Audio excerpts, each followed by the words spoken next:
ہمارے بزرگوں نے ہمیں بتایا کہ امام حسین کی شہادت اس طرح بیان کرو کہ نوجوانوں میں جذبہ جہاد پیدا ہو، عورتیں صبر کا پہاڑ بن جائے، اس طرح شہادت ہم وہ والی۔ لیکن ایک بات ضرور ذہن میں رکھیں، یہ جو لوگ کہتے ہیں نا بڑے مظلوم تھے پانی نہیں آ سکا، میرے سے حوالہ دیکھے جس نے دیکھنا ہے، میرے سے حوالہ دیکھے، میرے سے۔ حضرت امام حسین میدان کربلا میں تھے تو تھوڑی سی جگہ کھود کے نا امام حسین نے تو خندق کھودی۔ خندق کھودنا عرب کا رواج تھا، مدینے میں بھی خندق کھودی گئی، اس کا نام ہی جنگ خندق۔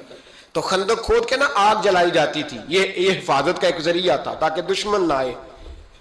تو امام حسین نے اپنے خیمے کے سامنے خندق کھود کے اس میں آگ جلائی تاکہ پردہ رہے، عورتوں کے پاس کوئی دشمن نہ آئے۔ تو ایک شخص سامنے کھڑا ہو کے کہنے لگا، حسین تو نے دنیا میں ہی آگ جلا لی ہے؟ معاذ اللہ ثم معاذ اللہ، کہنے لگا آگے تو آگ ملے گی، یہاں جلا لی ہے؟ تو امام حسین کہنے لگے، میں حکم دیتا ہوں آگ کو کہ تجھے ابھی پکڑ لے۔ لوگ کہتے ہیں مظلوم تھے، میں حکم دیتا ہوں آگ کو تجھے ابھی پکڑ لے۔ یہ لفظ امام حسین نے کہے، میں 3 کتابیں تو میری لائبریری میں ابھی ہیں جن میں حوالہ ہے، 3 کتب سے، اور آج کل پرسوں کی کتاب نہیں، سینکڑوں سال پرانی۔ جب کہا نا میں حکم دیتا ہوں تو وہ آدمی گھوڑے سے نیچے گرا، گھوڑے سے نیچے گرا، اور گھوڑے کی رکاب کے اندر اس کا پیر الجھا، گھوڑا ڈر کے اتنا دوڑا کہ جا کے اس آدمی کو آگ میں پھینک دیا۔ امام حسین کے سامنے جل کے مر گیا۔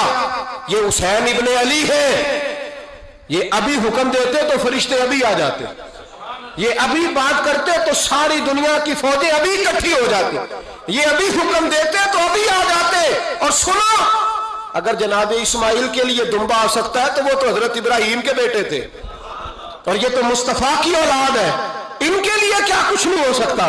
لیکن امام حسین نے پسند کیا تھا کربلا کے جہاد کو، اس کو پسند کیا تھا مولا علی نے، وہ اپنی پسند پہ تھے۔ کوئی آدمی اس طرح نہ بیان کرے کہ بڑے مظلوم تھے تو بڑی مشکل میں تھے تو بڑا روتے تھے بڑے، اور کوئی شخص ایسی بات، یہاں تو تماشا لگ گیا ہے، تماشا لگ گیا ہے۔ ایک وہ ہے جو آج کل کہہ رہے ہیں بس جی وہ تو 2 شہزادوں کی جنگ تھی، انہیں بھی شرم نہیں آتی، اور ایک ممبروں پہ چڑھے ہوئے ہیں، چہرے پہ داڑھی کوئی نہیں، سر پہ ٹوپی کوئی نہیں، بازاری سا انداز ہے، کبھی دوڑ کے ادھر جاتے ہیں، کبھی بھاگتے ہیں، کبھی کہتے ہیں اونچا بولنا، پیروں پہ کھڑا ہونا، یہ لوگ بیان کریں گے امام حسین کی بات، یہ لوگ بیان کریں گے۔ بیبیوں کے مصائب پڑھ رہا ہوں، وہ اور بیبیاں ہوتی ہیں جو ہائے ہائے کرتی ہیں، واہ ویلا کرتی ہیں، یہ میرے نبی کا خاندان ہے، یہ میرے نبی کا خاندان ہے، نبی کا خاندان۔ میں حوالہ دکھاؤں گا، مجھ سے سنو حوالہ۔ حضرت سیدہ زینب نے سارے جنازے دیکھے، بھتیجوں کو، بھانجوں کو، سب کو شہید ہوتے دیکھا۔ عورتیں ڈرتی میت کو ہاتھ نہیں لگاتی، چیختی ہیں بیبیاں، لیکن حضرت جناب زینب نے پتہ کیا دیکھا تھا؟ وہ سننا ذرا۔ امام حسین کی لاش مبارک کربلا میں پڑی تھی، اور امام حسین کا سر کاٹ کے نیزے پہ چڑھایا گیا تھا، اور وہ بیبیوں کے سامنے خالی سر چڑھ رہا تھا، اور سینکڑوں میل کا سفر کر کے دمشق کے بازاروں سے گزرتا وہ سر گیا۔ آج میں سر کی بات نہیں کرتا، سر کی، آپ مرد ہیں، جوان ہیں سارے، یہاں کسی کا کٹا ہوا ہاتھ پھینک دیا جائے نا، ہاتھ تو لوگ چیخے مار کے دوڑ جائیں گے، بلکہ ہاتھ تو دور رہا، کسی کی انگلی کاٹ کے یہاں پھینکی جائے تو لوگ چیخے مار کے مرد دوڑ جائیں گے، لیکن کٹا ہوا سر دیکھا، لاشیں دیکھے۔ یزید کا دربار آیا، بی بی صاحبہ کو نا ایسے عورتوں نے اپنے حالے میں لیا ہے، سیدہ زینب وہاں بیٹھ گئیں، تو جب بولا نا یزید دربار میں، کہنے لگا کہ دیکھو اللہ نے عزت والوں کو عزت دی، معاذ اللہ ثم معاذ اللہ، اور میرے مخالفین کا کیا حشر ہوا جب اس نے دیکھے نا، ایک آدمی مجبور ہے، مقہور ہے، اتنا لمبا سفر ہے، غربت ہے، پیاس ہے، بیماری ہے، کیا انداز ہے جب اس عالم میں یزید کے دربار میں اس نے گستاخی کی امام حسین کی۔ یہاں لوگ کہتے ہیں کسی کو کچھ نہ کہو، کہ کیوں نہ کچھ کہیں، جو سیدنا امام حسین کے بارے میں بات کرے گا زبانیں کھینچیں گے اس کی، جو صحابہ کے بارے میں بات کرے گا ہم کرنے دیتے ہیں؟ یہ کیا بات ہوئی؟ گستاخی کرنا، بے ادبی کرنا، یہ کون سا دین ہے؟ یہ تو تم بے دینی پھیلا رہے ہو۔ سنو، جب اس نے بے ادبی کی تو سیدہ زینب چپ نہیں رہی، بلکہ حضرت زینب بولی اور کھڑی ہوئی، اور آپ نے تلاوت کی قرآن مجید کی، اور آیتیں پڑھی، کہنے لگی وَتُعِزُّ مَن تَشَاءُ وَتُذِلُّ مَن تَشَاءُ بیادی کل خیر. اور آپ فرمانے لگی یزید تو کہتا ہے تیرے مخالفین پسپا ہو گئے تجھے عزت ملی. آپ فرمانے لگے یہ تیرا دربار ہے نا, یہ تیرا سجا ہوا ہے نا, تیرا اس وقت ڈنڈا چلتا ہے نا. فرمانے لگی چند سال ٹھہر جا, تیرے اوپر لوگ لعنتیں برسائیں گے. اور فرمایا جب جمعے پڑھے جائیں گے تو لوگ میرے حسین کے نام کے خطبے پڑھیں گے. فرمایا آج یہ تیرا دربار ہے نا. حضرت نعمان بن بشیر صحابی رسول تھے, وہ کہتے ہیں میرے قریب ایک نابینا صحابی بیٹھا تھا, سنو سنو حوالہ میں دکھاؤں گا. کہنے لگے میرے قریب اس وقت یزید کے دربار میں ایک نابینا صحابی بیٹھے تھے. جب بی بی زینب نے یہ بات کی نا تو وہ نابینا صحابی میرا ہاتھ پکڑ کے کہنے لگے نعمان علی آ گئے ہیں, یہ تو علی کی آواز ہے, علی آ گئے. جبریل امی بول رہے ہوں جیسے, حکمت کے گوہر رول رہے ہوں جیسے, دربار دمشق میں وہ زینب کا خطاب منبر پہ علی بول رہے ہوں جیسے. کہنے لگے علی آ گئے, علی, یہ تو علی کی آواز ہے. جناب نعمان بن بشیر کہنے لگے نہیں, علی جب بولتے تھے تو بڑا رنگ ہوتا تھا, ابھی تو زینب کھل کے بول ہی نہیں رہی, ابھی تو زینب ستائی ہوئی ہے, ابھی تو زینب زخم کھا کے آئی ہے, ابھی تو زینب پیاسی ہے. کاش زینب تر و تازہ ہوتی تو زینب خطبہ پڑھتی تو علی کی طرح گرجدار آواز نکلتی. یزید کے محل کانپتے, جبریل امی بول رہے ہوں جیسے, حکمت کے گوہر رول رہے ہوں جیسے, دربار دمشق میں بی بی زینب کا خطاب منبر پہ علی بول رہے ہوں جیسے. وہ مسکینوں کی طرح منتیں نہیں کر رہے تھے, ہائے پانی ان کا مزاج ہی نہیں تھا, بلکہ وہ دلیر لوگ تھے, دلیر, اور بر موقع بر محل بولتے تھے. یزید آیا دربار میں, جب یہ سارا قافلہ وہاں پہنچا تو یزید دربار میں آیا, اور جب وہ دربار میں آیا تو بادشاہوں کا طریقہ ہے, گاڑیاں, اب ہمارے بادشاہوں نے روٹر والی گاڑیاں رکھی ہوئی ہیں, وہ یوں چلتی ہیں, شور ہوتا ہے پیچھے. اس زمانے میں کہا جاتا تھا با دبا ملاحظہ ہوشیار, پیچھے ہٹ جاؤ, نعرے لگنے لگے. تو یزید کا ایک ناخلف بیٹا امام زین العابدین سے کہنے لگا تیرا باپ کہاں ہے, دیکھ یہ میرے باپ دادا کے نعرے, دیکھ میرے باپ کے نعرے, تیرے کدھر ہے. ابھی یہ بات شروع اس نے کی تھی کہ دمشق کی جامع مسجد میں زور کی اذان ہو گئی, اور جب مؤذن نے کہا نا اشہد ان محمد رسول اللہ, تو امام زین العابدین اس کا ہاتھ پکڑ کے کہنے لگے یہ میرے نانا کے نعرے لگ رہے ہیں, اگر تیرا ہے تو بتا, یہ میرے نانا کے نعرے ہیں. اور فرمایا تیرے باپ کے 2-2.5 سال لگیں گے, میرے نانے کے قیامت کے بعد بھی لگیں گے, میرے نانے کے نعرے قیامت کے یہ لگتے رہیں گے, لگ رہے ہیں اور لگتے تھے اور لگتے رہیں گے. میرے بھائی یاد رکھو, دلیری, ہمت, پہلی بات ان سے پیار کرنا ہے. دوسرا ان کی ہمت, ان کا مقام دلیری کرنا ہے, ان کا کام ہمت کرنا ہے, ان کا کام ڈٹ جانا ہے. کمزوری دکھانا اہل بیت کا طریقہ ہوتی. حضرت عباس کے بازوؤں میں درد ہوتی, جناب زینب پھر پریشان ہوتی ہیں کہ ہم تو اس بے حیائی کے خلاف لڑے اور امت ابھی یہ گند کر رہی. جو چوکوں میں کھڑا ہوتا ہے نا عورتوں کو تاڑتا ہے, وہ یزید کے طریقے پہ عمل کرتا ہے. یہ دلائل ہے, آپ سوچ لیں, اندازہ کر لیں کہ ہم نے کس جماعت میں کھڑے ہونا ہے. اس لیے گند سارا نکالیں. امام حسین کا ایک پیغام آج اپنانا بڑا ضروری ہے. امام حسین نے سر سجدے میں کٹایا, اور قرآن کی تلاوت نیزے کی نوک پہ بھی جاری رہی ہے. اس لیے آج کم از کم 10 نفل امام حسین کی سنت سمجھ کے ضرور پڑھیں گے انشاءاللہ. جنہوں نے روزہ رکھا ہے بڑا اچھا کیا ہے, چلو جو نہیں رکھ سکے پھر بھی نفلی ہے, کوئی فرض نہیں. کم از کم 3 دفعہ سورت یاسین کی تلاوت آج. حبار بن اسود اللہ کے رسول صلی اللہ علیہ وسلم کی سب سے بڑی صاحبزادی کا قاتل ہے. حضرت زینب رضی اللہ تعالی عنہ آ رہی تھی مکہ سے مدینہ کی طرف, اس نے نیزہ مارا, آپ گر گئیں. بطن اطہر میں اولاد تھی, بچہ ضائع ہو گیا, شدید بیمار رہنے کے بعد وصال کر گئیں.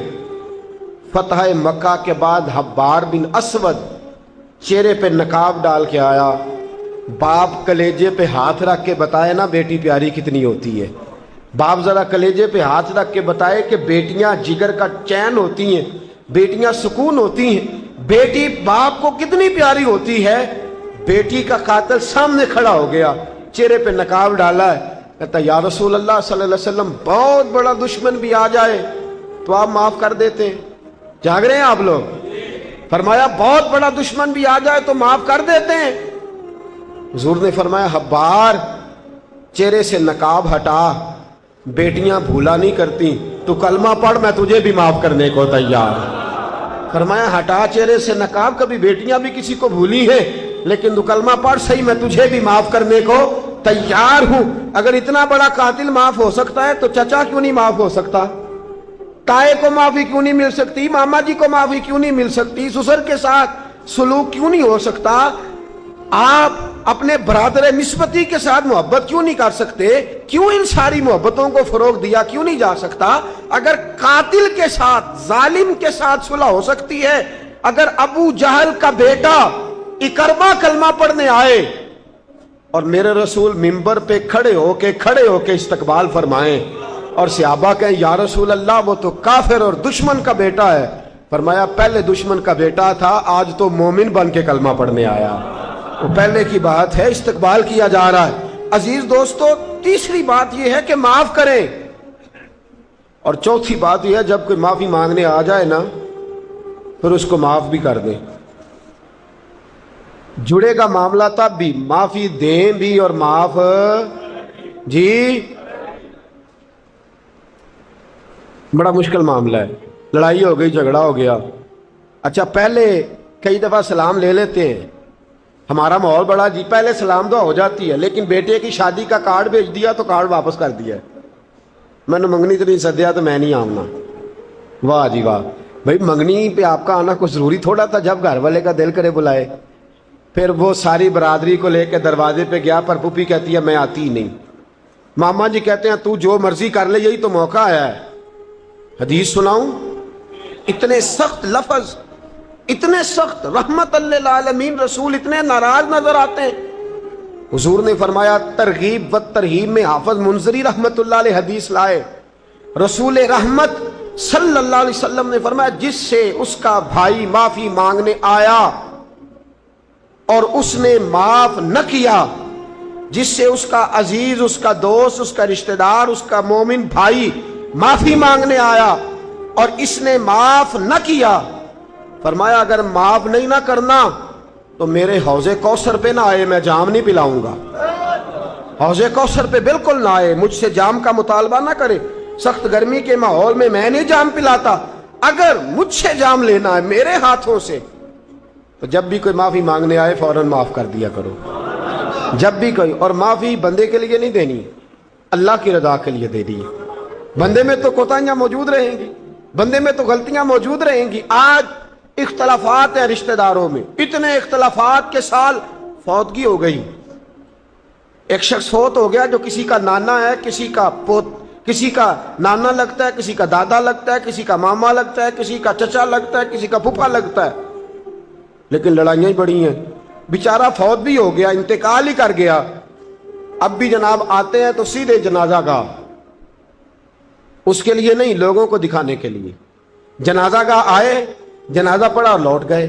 بھئی اتنی نفرت کے مرنے والا مار ہی گیا ہے اور ہم ابھی تک درگزر کرنے کو تیار نہیں۔ میرے رسول کریم صلی اللہ تعالی وسلم نے فرمایا گر تو چاہتا ہے کہ تیری عمر بھی زیادہ ہو اور تیرا رزق بھی زیادہ ہو تو اپنے رشتہ داروں سے اچھا سلوک کر، اللہ دونوں چیزوں میں برکتیں پیدا فرما دے گا۔ کن سے اچھا سلوک کر؟ جی یہ نہیں فرمایا وہ بھی جواب میں اچھا ہی کریں تو تب ہے۔ سب سے افضل صدقہ کون سا ہے؟ غریب کو دینا، مسکین کو دینا، یتیم کو دینا، مدرسے کو دینا، مسجد کو دینا، سب سے افضل صدقہ۔ اچھا یہ حدیث آپ نے پتا کیا کرنا جو میں سنانے لگا ہوں، یہ گھر جانا ہے، اس کو لکھ لینا ہے اور اس کو نہ پڑھنا ہے کبھی کبھی کھول کے کہ یہ کیا جملے ہیں حضور سید عالم کے، محبوب پاک کے، یہ کیسے عجیب حضور نے فکرے اور کس انداز میں سمجھا دیا، کتنی خیر انڈیل دی اپنے غلاموں کے دلوں میں۔ حضور نے فرمایا غلاموں پتہ ہے سب سے افضل صدقہ کون سا ہے؟ ایک صحابی کہنے لگے حضور یتیم کو دینا، فرمایا نہیں۔ سب سے افضل صدقہ کون سا ہے؟ یا رسول اللہ مسکین کو دینا، فرمایا نہیں۔ سب سے افضل صدقہ حضور مسافر کو دینا؟ فرمایا نہیں۔ سب سے افضل صدقہ یا رسول اللہ مجاہدین اسلام کو دینا؟ فرمایا نہیں۔